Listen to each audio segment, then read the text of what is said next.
break by me telling you a story. So first off, a question, like, do you have a place or a spot that is like your place? Your place. Maybe some of you, it's Yosemite. That's like your place. Janine mentioned last week Disneyland can be that, like your happy place. Maybe it's Napa. Maybe it's Stockton, California. Maybe not. Maui is like one of those places for us. Several months ago, we started realizing like maybe this was the year to take the entire family back to our spot. So we circled spring break. We found a perfect condo. We saved our money, and then we started getting excited because part of the fun of vacation is the buildup, right? Of expectations. You're imagining the waves and like the fish that you'll see while you're snorkeling. We chose to rent a cliche Hawaii Jeep Wrangler so we could pretend like we're adventurers on a safari. And then, of course, the most important part of vacations, we started thinking about what we were going to eat on the vacation. It's so exciting. And then the day finally came. It was just a couple weeks ago. And on the plane to Maui, our daughter developed a little stomachache, which turned out to not be so little. So Lori started holding her hand, sort of comforting her, and then I grabbed a barf bag. And I had a dad fail because as I was holding this barf bag with one hand, everything started coming out of her, and the sheer volume surprised me. So I dropped the bag, and it went all over my hand, our clothes, the ground, and it just kept coming for the rest of the flight. And the flight attendants eventually brought her an actual trash bag to contain it all. So we were still hoping for the best, like maybe this is just a bad case of motion sickness. But then at our rental car, my 6-year-old, he gave me this weird look, and he projectile vomited right beside our safari Jeep. And then they continued to vomit on the ride in the Jeep, and it felt like less like a safari. It felt more like a scene from The Exorcist. And we stopped at Safeway for some bowls and electrolytes, and then we vomited in the produce section. And people were giving me disgusted looks, and I stared back at them like, do you think this is what I want to be? I didn't choose this. So we got to the condo, and we still hoped for the best. Maybe it's just those two. 2 out of 5. That's not bad. But that night, I started shivering. Maybe I'm just cold from the notoriously chilly Hawaiian nights. But the demon was in me, and I threw up all night long. And the next night, it traveled to Lori and our final kid. And at one point, Lori was holding a bowl for Jude as he was throwing up while she was throwing up in her own bowl. Good vacation moment. We kept hoping and expecting, like, it'll go through fast. We'll get some good days. But, like, every day, the hope faded a little bit. We'd try some pool time, a little beach time. But this would almost just wear out the kids more. I actually have a couple of pictures to give you. That's... Picture on the left is like you see the beautiful Maui sun. It's the middle of the day, and that's what we're spending our time doing. And then the second one was we tried to do some pool time, and that mummy is my 6-year-old who was just like, cover me up. I'm done. Eventually, we had to take Jude to the urgent care. We were afraid he was getting dehydrated, and they, of course, did not take our insurance and said the nearest place would be 45 minutes away. So I said, just put it on our tab. So, like, honestly, we're usually pretty mature, grounded people. We're pretty good at looking at the bright side of things. And I'd love to say as a pastor, I was centered in the reality of God's provision. But if I'm honest, it was just a major letdown. We were in paradise, but we're stuck in a condo, and our condo did not smell like pina coladas. And I'm very aware. I know this is a first world problem. I get it. A bad vacation. Poor us. But it was a letdown. All the hopes and expectations, and then they just fell through. And obviously the feeling of things not going the way I expected or planned or prayed, that goes way beyond vacations. Our final week of the series we've been in is I love Jesus, but he's let me down. That's a phrase we might not say out loud very often, but I'm guessing many of us have felt this feeling internally. He's let me down. We prayed for pregnancy, it didn't happen. We prayed and we worked on our marriage, but we still signed the divorce papers. We prayed for a sick family member, but they weren't healed. We expected and hoped for a job that fit our skills and passions, but we're stuck in a job filling out TPS reports. But hey, the good news is you won't have this job for long because it will be replaced by AI soon. Like how many of us, and I invite you to just take a moment, actually pause and think about this. How many just think about a time or circumstance in which you have felt like Jesus, you felt like God has let you down? Or if that isn't you, maybe you know someone who feels this way. Just think about that for a moment.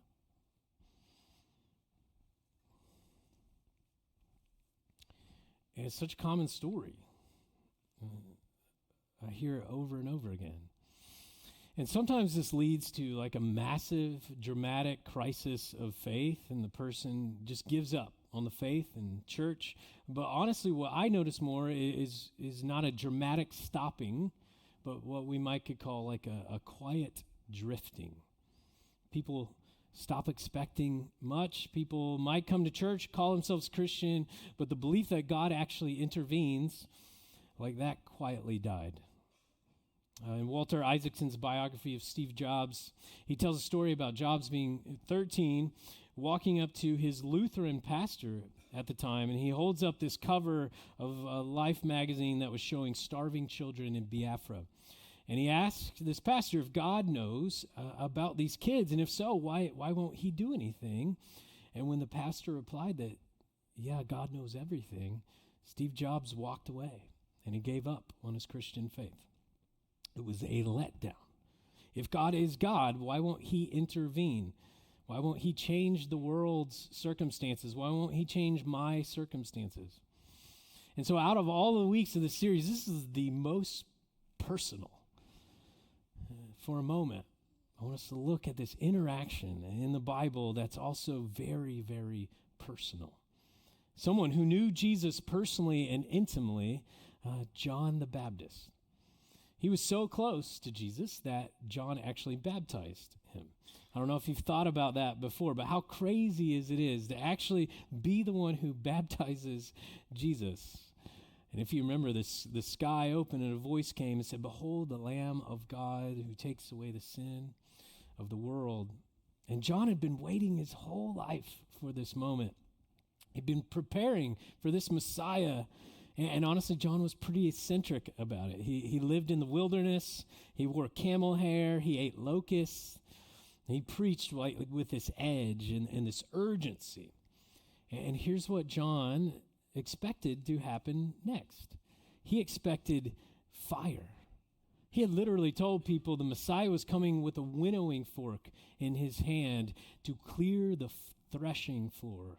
The axe was already at the root of the trees, so he had announced judgment. A new kingdom was crashing in against the corrupt powers. So John expected the Messiah to confront Rome and Herod, to look power in the face and say, "Your time is up." Big expectations. So let's go now to Matthew chapter 11. We see John. When John heard in prison about the works of Christ, he sent word to his disciples and said to him, "Are you the one who is to come, or should we look for another?" So what we see here is now John is in Herod's prison. The very ruler John had been preaching against his whole life. The same situation the Messiah was supposed to change. And John is there in a cell. He's getting reports about what Jesus is doing out there, and the reports are confusing. Jesus is healing people, but he's also telling stories. He's eating with sinners. He's teaching in synagogues. He's not bringing fire or a winnowing fork. And from John's cell, the Messiah, maybe he looks more like a traveling rabbi than a revolutionary king. And remember, John is not some casual believer. He's someone who knew Jesus well, who heard the voice from heaven, and he's sitting in the cell, and he's wondering if maybe he got it wrong. So he sends the question, are you the one who is to come? Or should we look for another? And if you read that question slowly, you can sense the slipping of hope, unmet expectation. Are you the one? Should we move on? Should we be looking for someone else? That's this honest question. And something to notice here is he asks this question directly to Jesus. He doesn't just give up. He doesn't go silent, but he interacts with Jesus because he has an actual relationship with Jesus. Which begs the question, how do you relate with God, with Jesus? I think unfortunately for many of us, we've been built with this way of relating to God that's more like a genie in a lamp, or more like a fairy or Santa Claus. Barbara Brown Taylor talks about this. She says, you want the Messiah to come, and you want him to come right now. You want clear, helpful answers to your questions. You want to be relieved of the burden of waking up every day without knowing what you're supposed to do next. You want to put your hand under the pillow and find the answer like a quarter from the tooth fairy. And actually, just this week, I'm a coach in my Little League team, and we had this competition where I stood up a bat at home plate, and one by one, they tried to knock down the plate by throwing it from second base, and whoever knocked it down would get extra Snack Shack tickets. Which the Snack Shack, like I'm pretty sure that's the main reason a lot of them play baseball. And so they were like really getting into it. And one kid, I overheard him excitingly, he's telling another, I'm going to ask God for help. God, if you love me, help me knock this down. And so he'd throw it. Each throw, he'd yell out, does God love me? Does God love me? And the bat never got knocked down. And of course, we are way more mature and wise than my Little League buddy. But I wonder how much of this perspective sort of sifts into our minds and our hearts if I pray the right way, or enough times with enough fervency, or if God cares about me or really sees me, if God actually loves the starving children, if God is good, then he will rescue, he will heal. And if it doesn't happen the way we expect it to happen, it's hard not to say, are you the one? Should I look for another? And if this were a movie, like maybe Jesus would have responded to John's question with like, oh, I'm the one. You just watch. And he would bust out John from prison, and they'd have a buddy cop movie where they tear down the empire and then they ride out of Jerusalem as heroes. But here's what actually happens. Jesus responded, go report to John what you hear and see. Those who are blind are able to see. Those who are crippled are walking. People with skin diseases are cleansed. Those who are deaf now hear. Those who are dead are raised up. The poor have good news proclaimed to them. It's interesting because he's referencing two Isaiah passages, Isaiah 35 and 61, which were sort of like mission statements of the Messiah: blind, crippled, deaf, dead. But do you notice something that's missing? Usually included in the Messiah mission statement is the phrase, to proclaim release for captives and liberation for prisoners. Isn't that fascinating? He confirms he's the Messiah who is doing all these things, but while John is in prison, he happens to leave out the part about releasing captives or prisoners. That wasn't intentionally left out? I'm not sure. But what we do know is Jesus did not bust John the Baptist out.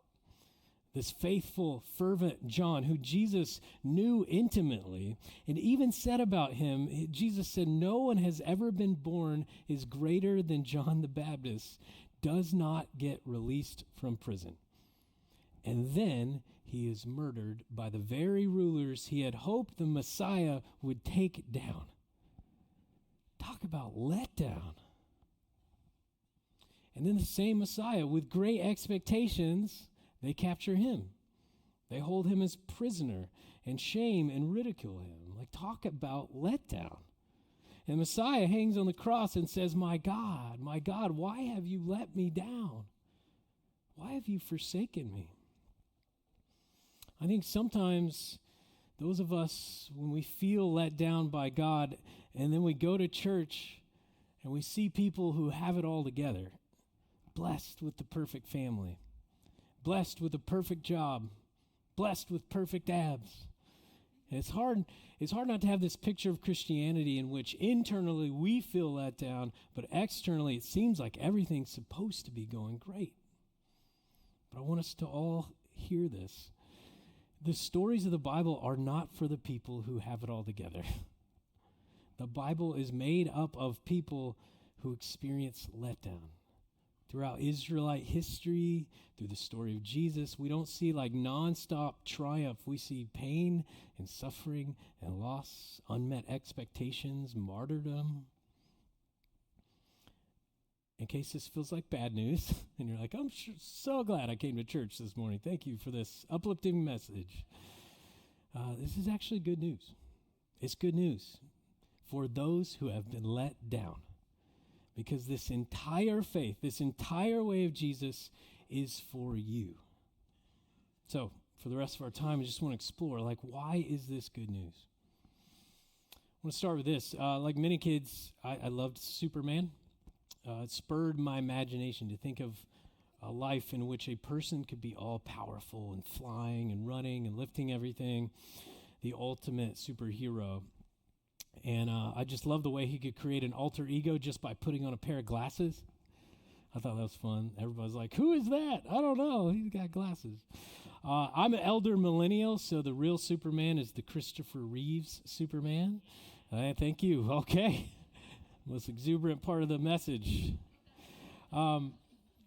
I loved how transcendent Superman was because he wasn't vulnerable, he wasn't needy at all. But then something cool happened. I don't know if you remember this in Superman 2.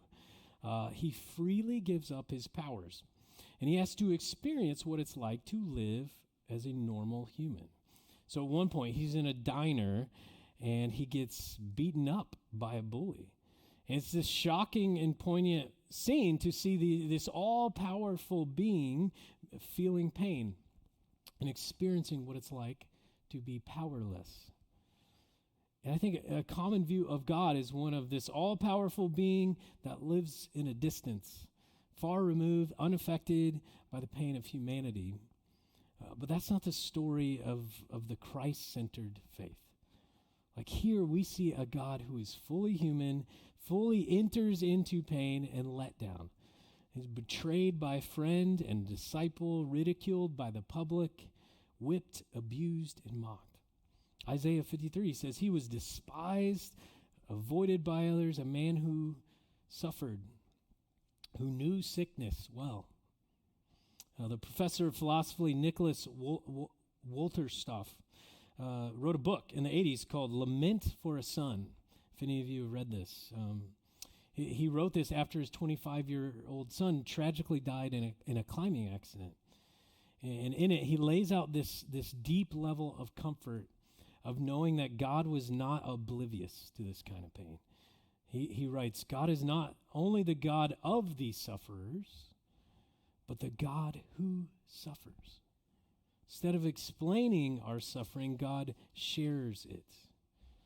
It's a God who doesn't explain it, but he does share it, which means we don't have to relate to God as a cosmic genie or a fairy or a distant, all-powerful overseer, but we can relate to God as a person who understands letdown. And we see this from John the Baptist. He doesn't quit or shy away. He directly relates and asks Jesus. And then in another moment of letdown, Jesus is late and his friend Lazarus dies. And so Lazarus' sister, Martha, knew Jesus personally, very intimately, and she says directly to him, Lord, if you had been here, my brother wouldn't have died. It's not just an observation. She's like saying, what the heck?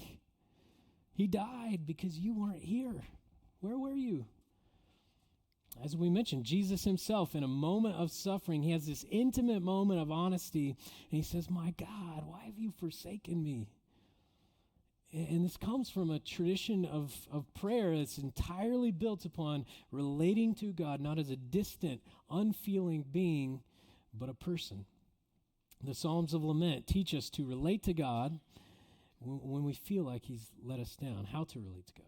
Instead of giving up or drifting away, we tell him, we scream at him, we mourn, we display our deepest doubts and our angers. Some examples, just quickly. Psalm 44, the psalmist says, why do you hide your face and forget our misery and oppression? Psalm 13, how long, Lord, will you forget me forever? How long will you hide your face from me? How long must I wrestle with my thoughts and day after day have sorrow in my heart? Psalm 22, the one that Jesus quoted from, I cry out by day, but you do not answer. By night, I find no rest. And these aren't prayers like just to let him have it or tell him off like we would an ex-boyfriend or a boss. These are vulnerable moments of intimacy. They're prayers that we use to draw closer and closer and nearer to God. Because this is the good news of Jesus. It's not that he fixes everything. It's not that if you pray the right way, the right things will happen. It's not that faithfulness is rewarded with good circumstances. The good news is this: you will never have to be alone again. That's really the whole thing. Jesus, in his last moments with his closest friends, before everything fell apart, he didn't promise them outcomes. He didn't promise them safety or success or answered prayers. He said, I'm with you always to the very end of the age. I'm with you, not watching you, not managing you from a distance, but with you. God didn't promise outcomes. He promised himself.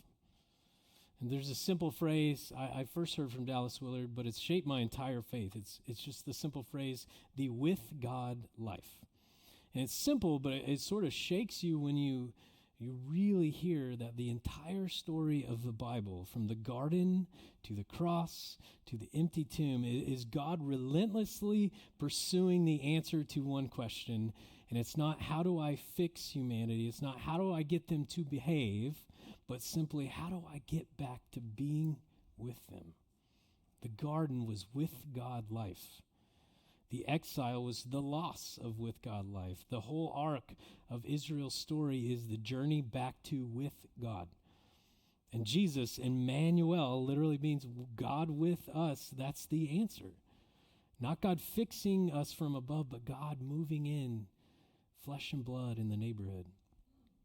Which means this, like whatever you are carrying, whatever prayer hasn't been answered, whatever circumstance hasn't changed, whatever cell you are still sitting in, you're not sitting in it alone. The Spirit of the living God is in you, around you, closer than your next breath. And it's not because everything is fine, but because he promised he wouldn't leave. So when it comes to the letdowns, the truth is this: God didn't promise outcomes. He promised himself. The question isn't whether God will give you what you asked for. The question is whether you'll let him be with you while you wait. And that's the final piece of good news, that waiting, our expectations, our longings, our hopes, they are good. And they're pointing us towards something. Speaking of vacations, sometimes after a good vacation, not one infused with vomit, but a good one, I'll have what I call vacation blues. Do you guys ever have this at all? I first remember this as a kid. After our extended family, we rented a houseboat all together. And it was really cool. It was sleeping upstairs with our cousins and jumping off the boat and hearing the sound of a lake at night. But I distinctly remember a few days later, not knowing why, but I was just filled with a feeling of like melancholy and nostalgia. Like I wanted to be back. I wanted to relive those memories. I wanted to make it last longer. Sometimes when we're in Hawaii or other beach towns, Lori and I will just sort of naturally start going to Zillow, and we'll look at cost of houses in the area. Because it's like, maybe we could just live here forever. We can just keep this thing going on. When we go camping at Big Sur in the summer, I'm like, maybe I could just live by the river in the trees. It's so beautiful. Maybe for you it's not vacation, but it's your grandparents' house. And it's filled with the smell of baked goods or laughter, or a place where you go hiking, or maybe it's on a long bike ride for some of you. But we have these places and these spaces and these moments and activities in which we just want them to last forever, don't we? And they're like stirring something in us. But we know as much as we want to bottle up those experiences, they just don't last. The vacation ends, grandparents pass on, you have to leave the bike ride and go back to work. But these longings are pointing us to something. They're giving us a little taste. C.S. Lewis writes about this German word. I'm going to get this wrong. Some of you speak German. Don't judge me. It's Sehnsucht. Sehnsucht. It's the best I can do. But this word highlights like this inconsolable longing. It's like almost a homesickness. He writes about how our longing for beauty and joy and transcendence, it was never meant to be satisfied by the things that trigger it. So the houseboat, the Big Sur trees, the smell of your grandmother's kitchen are not the thing itself. They're just signposts. He writes this, if I find in myself desires which nothing in this world can satisfy, the only logical conclusion is that I was made for another world. And then another book he writes, we cannot tell each other about it. It is the secret signature of each soul, the incommunicable, unappeasable want. I just love that, unappeasable want. Humans are designed for transcendent, never-ending beauty beyond this world. And that feeling of homesickness, it makes sense because God's original design of a garden was a place of shalom and wholeness. It's like hardwired into us to go back fully with God life. And thankfully, the Bible is not just filled with stories of letdown, but stories of restoration. After Martha feels let down, Jesus looks at his friend Lazarus, and he's moved with compassion, and then he restores him back to life. Of course, Jesus on the cross expresses lament and pain, but 3 days later, he's walking around in his restored body. These are signposts of what's to come for us all. So everyone who has felt the extreme pain of letdown, who's cried over an unanswered prayer or a disability that wasn't cured, a family fallen apart, an injustice never made right, restoration and resurrection. We hold on to these hopes, our longings, our yearnings, because ultimately we cling to this belief that Jesus is not the one who lets us down. He's the one who makes things alive again. The Bible starts in a garden, then ends in a restored city, a restored garden fully with God again. This is the vision. This is what we're longing and hoping for. And at the end, at this garden, there's this verse that if you feel comfortable doing this, I want to invite you to just close your eyes, and I want to read this verse over you, Revelation 21:4. It's a vision for those who have experienced letdown. So as I read this, allow the Spirit to speak to your heart. He will wipe away every tear from their eyes. There will be no more death, or mourning, or crying, or pain. For the old order of things has passed away. I'm just going to read that one more time. Spirit, speak to our hearts. Give us a vision. Speak to our longings. He will wipe every tear from their eyes. There will be no more death, or mourning, or crying, or pain. For the old order of things has passed away. Jesus, minister to our hearts. Speak to us. I pray for those in this room that have a pain that they've been dealing with for a long time. Physical, emotional. Spirit, would you speak to their hearts? Help them to see that you are suffering with them. You are the God who suffers with them, and you are right there. They are not alone. And speak to these longings in their hearts. Remind them that restoration's coming. Resurrection's coming. I pray for those who feel this sense that God has just not been there. The things that I had hoped for and wanted and expected just didn't come through. Spirit, I pray that you'd speak to their hearts.